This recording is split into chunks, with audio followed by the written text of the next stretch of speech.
বাংলাদেশে এখন এমন একটা সময় চলছে যেখানে ঘরে ঘরে মসজিদ বানানো হচ্ছে। একটা মহল্লায় ১০০টা বাড়ি, আর তার মাঝখানে দেখবেন ৩টা মসজিদ। প্রতিটা পাড়ায় একাধিক মসজিদ নির্মাণ চলছে। দৃষ্টিনন্দন মার্বেল পাথর, এয়ার কন্ডিশন, চমৎকার ডিজাইন। কিন্তু প্রশ্ন হচ্ছে, সেই মহল্লার কতজন মানুষ নিয়মিত খায়, কতজনের ছেলে মেয়ে স্কুলে যায়, কতজন অসুস্থ হলে ঠিকমতো চিকিৎসা পায়?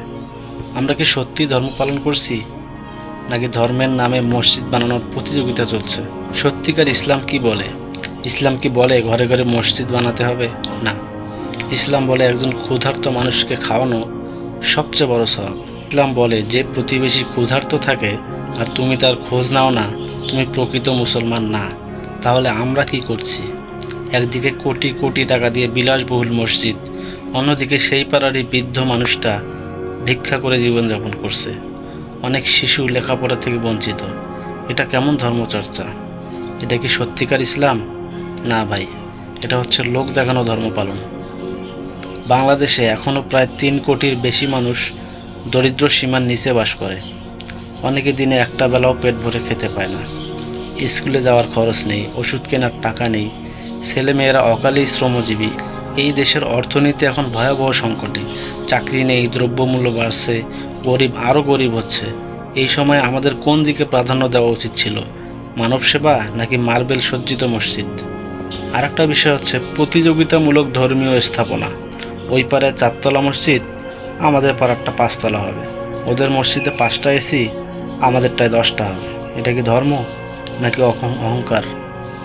ধর্মের প্রতিযোগিতার জায়গা যদি হতো রোজা রাখা, কোরআন পড়া, গরিবকে সহায়তা করা, নামাজ পড়া, তাহলে সমস্যা ছিল না। কিন্তু আমরা প্রতিযোগিতা করছি কত বড় মসজিদ বানানো যায়। একটা পাড়ায় দুটো মসজিদ আছে, কিন্তু একটা স্বাস্থ্যকেন্দ্র নেই। যদি কেউ অসুস্থ হয়, তাকে উপজেলা শহরে নিয়ে যেতে হয়। একটা লাইব্রেরি নেই, একটা কমিউনিটি সেন্টার নেই, একটা গরিব পরিবারের ছেলে মেয়েকে পড়াশোনার জন্য কোনো ব্যবস্থা নেই। কেন আমাদের উন্নয়ন শুধু স্থাপনায়, মানুষের জীবনে নয়? কেন? সমালোচনা নয়, জাগরণ দরকার। কেউ ভুল বুঝবেন না, আমি মসজিদের বিরোধী না। আমি বলছি না মসজিদ বানাবেন না, কিন্তু যেখানে মসজিদ আছে সেখানে পাশেই আরেকটা মসজিদ হচ্ছে কোটি কোটি টাকা খরচ করে সুসজ্জিত করা হচ্ছে। আমাদের দরকার একটা সচেতনতা, আমাদের দরকার জাগরণ। ধর্ম মানে শুধু ইবাদত না, ধর্ম মানে মানবতা। যে ধর্ম গরিবের মুখে ভাত তুলে দেয়, সেই ধর্মই শান্তির ধর্ম। আজকে আমরা যারা ধর্মপ্রাণ মুসলমান, চলুন নিজেরাই প্রশ্ন করি, আমি কি শুধু মসজিদে দান করি, নাকি গরিব অসহায় মানুষদেরকেও সাহায্য করি? আমি কি আমার আশেপাশের গরিব মানুষদের খোঁজ নেই? আমি কি লোক দেখানো ধর্ম পালন করছি? চলুন না একটুখানি বদলাই।